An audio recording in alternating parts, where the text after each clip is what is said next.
Despite participating in 19 All-Star games, Kareem Abdul-Jabbar has never been named the All-Star Games MVP. One of the top scorers in the league is Kareem Abdul-Jabbar. In fact, with 38,387 points, he now holds the top spot on the NBA's all-time scoring chart. Kareem also has a large collection of awards in his trophy case, including 6 NBA titles, 2 MVP awards from the finals, choices to 15 All-NBA teams, 11 All-Defensive teams, and many more. He's received 19 All-Star nods in all.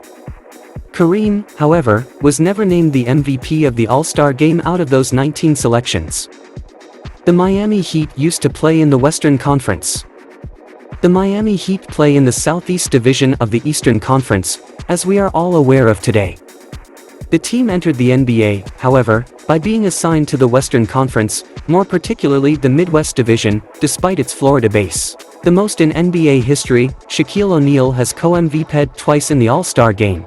Only 4 times in the league's history have co-MVPs been named the winner of the MVP award for the All-Star game.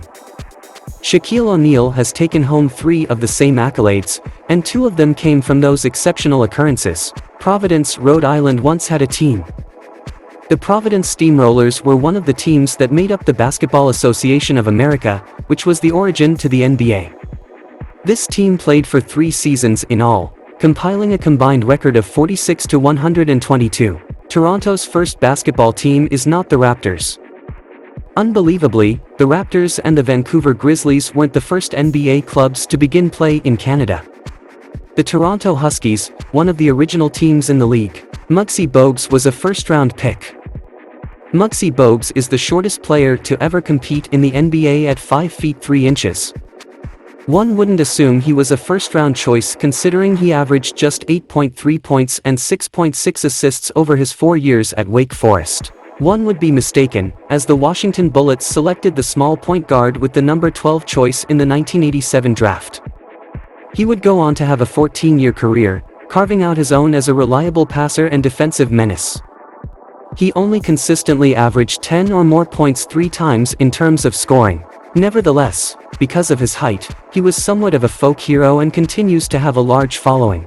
Throughout his career, Robert Parrish averaged less than 20 points a game.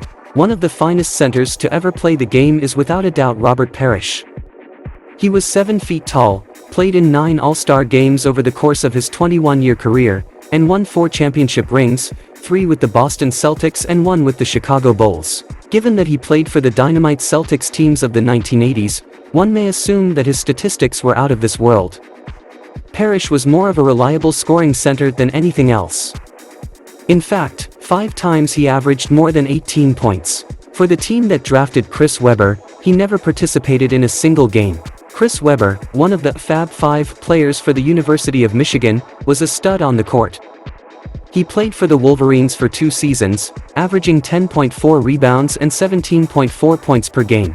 He was selected by the Orlando Magic with the first overall choice in the 1993 NBA draft, and they sent him to the Golden State Warriors as soon as possible in exchange for Anthony "Penny" Hardaway.